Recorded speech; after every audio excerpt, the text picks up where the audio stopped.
Throughout history, there have been countless unexplainable stories, events, and moments captured on audio. These horrifying tapes were archived, never to be heard again. Until now.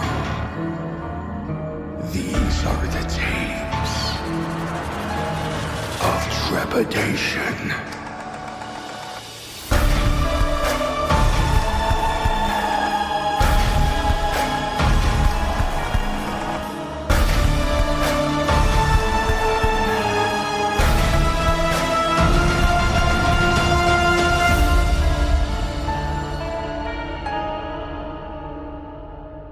Tape number 43, Comet.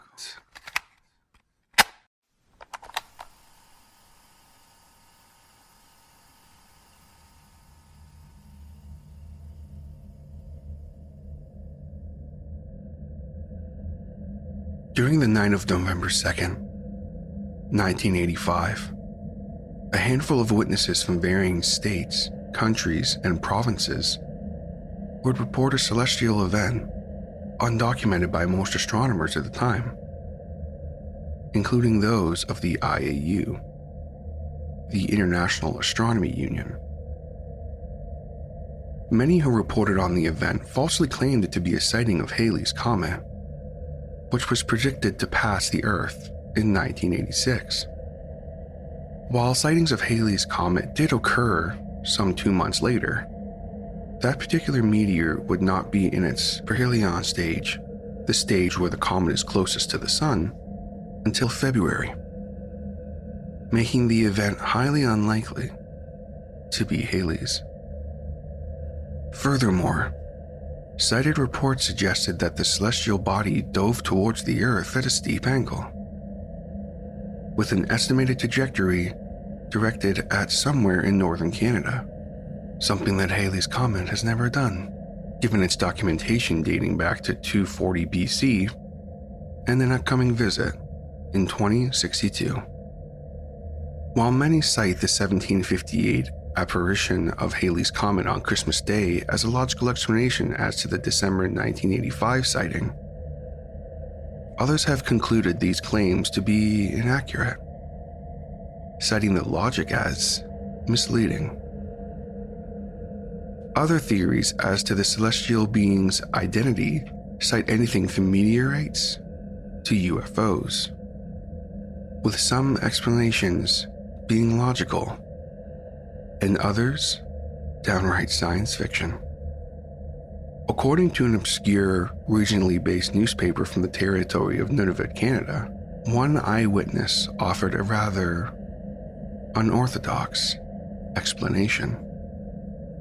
Upon entering a clearing in the middle of the boreal forest in North Canada, 58-year-old Nunavut resident and local hunter Arthur Christie noticed a crater in the earth, which he claimed was created by the formerly overhead celestial object, which he assumed to be Halley's Comet. After approaching the crater, the hunter noticed a rather large deer amidst the smoldering hole. The deer, with large antlers and wide, glassy eyes, was seemingly unharmed despite the surrounding crater. After a short deliberation, Christie decided to mercifully shoot the animal, both to collect a bounty and also to avoid any painful injury it might have sustained while attempting to flee the steep crater. Rather than using the beast for venison or skinning it for buckskin, Christie chose to taxidermy the animal, mounting its head on the wall of his basement. The hunter remarked that the deer was unlike any critter he had ever seen, and he had seen a lot of them. According to Christie, the deer was extremely difficult to gut, as its skin was like rubber. Unlike most of the deer he had killed in the past, this deer, which he nicknamed Halley, felt inorganic to the touch, as if it wasn't an actual deer at all. The animal, despite the bullet wound directly through the skull and the cranial cavity, appeared to never stop breathing or blinking, despite its clinical death. Yet, regardless of the strangeness of the animal's biology, Christie noted that, upon opening up the buck, its features were normal looking, as if anatomically correct. 2 hours after mounting the animal's head on the wall in his basement, Christie reported a low, whirring sound emanating from the static head. The sound, which perpetually lasted for weeks, according to Christie, sounded like a high-pitched microwave. Despite routinely checking the head, Christie never found the source of the sound, resorting to constantly shutting the basement door in order to sleep, both to dampen the sound and to close off the still blinking head, which he claimed was watching him. Many rumors began circulating regarding the strange phenomena as word around the Nunavut area and the greater parts of northern Canada took credence.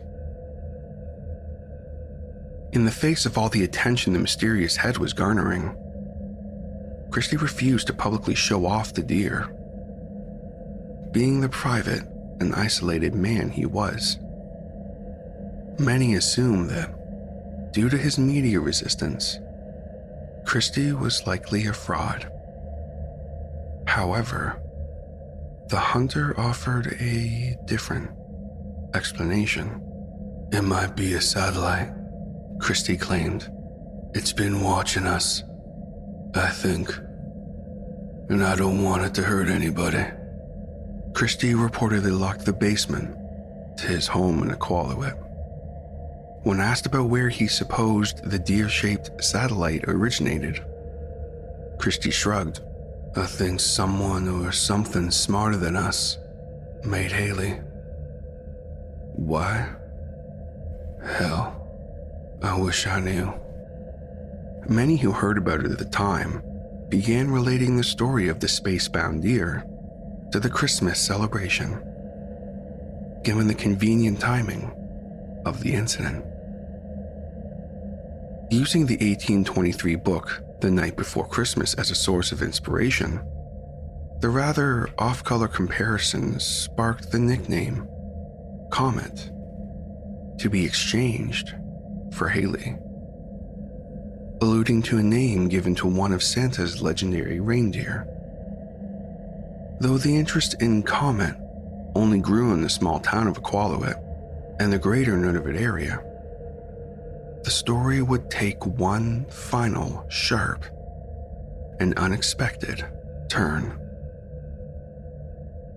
Arthur Christie was reported missing on December 25th, 1985. The local Iqaluit police commented that foul play was an unlikely possibility, as there was no evidence of a break-in. No theft was reported from Christie's residence, except for the disappearance of the Comet head, which was never discovered.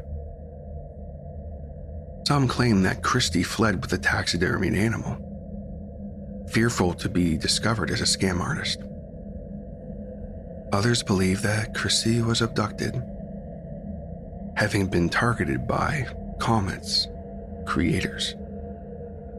Who or what might have taken Christie remains a mystery to this day, as Arthur Christie was never seen again. Moreover, many who believe in the more fantastical theories surrounding the celestial deer, such as ties to the legend of Santa Claus, believe Comet was not the only one in existence.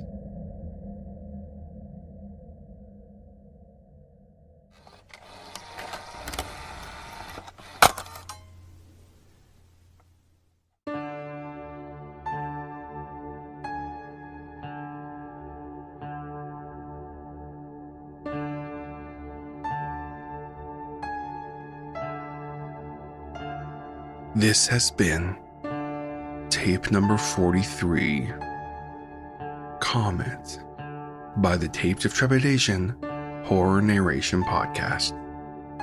Comet was written by Mak Ralston and was originally posted on the Creepypasta Wiki.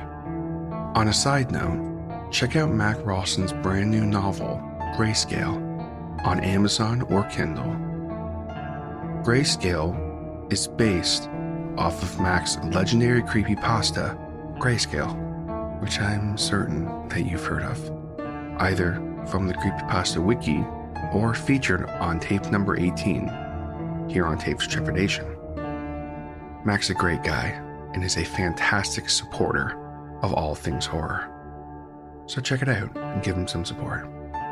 Narration, production, and sound design for this episode was by TJ Hodder. Credits for the music for this episode can be found in the show notes. The Tapes of Trepidation theme was written by the incredible J.M. Scherf. All logos, banners, overlays, and graphic design work was provided by the talented Jason Reese from Jaybird Digital Arts. If you have a story you would like to submit, or a question regarding the show, please contact us at tapesoftrepidation@gmail.com. Support the show by subscribing and leaving a rating on Spotify, Apple Podcasts, your favorite podcatcher, or like and subscribe on YouTube. Be sure to tell your friends. Word of mouth is extremely helpful to a podcast like this one. And check us out on social media through the link tree in the show notes. We have Facebook, Instagram, and Discord. If you're a fan of Tapes of Trepidation and you're not on the Discord, you are missing out on the best way to keep up with everything going on with the show, having direct contact with myself and other fans, and other fun content. So come hang out with us. And if you'd like to support the show a little more, consider joining the Tapes of Trepidation Patreon, where for as little as $5 a month, you can gain access to monthly short story narrations, the weekly behind-the-scenes podcast within the archive, and more. Come, join us, and become trapped within the archive. Just like my current patrons, Neil Skarupa of Neurotic Voice, Doozer Pin Dan, Ronan Komori from Baseline Feed, Eric Phones, and Patrick Stewart. Thank you all so much for the support. All content used on Tapes of Trepidation is either original, used with permission, or is available under a Creative Commons share-alike license. All rights reserved unless otherwise stated. This podcast and its content may not be redistributed or rebroadcasted without the express written consent of Tapes of Trepidation and the story's author. Thank you so much for listening.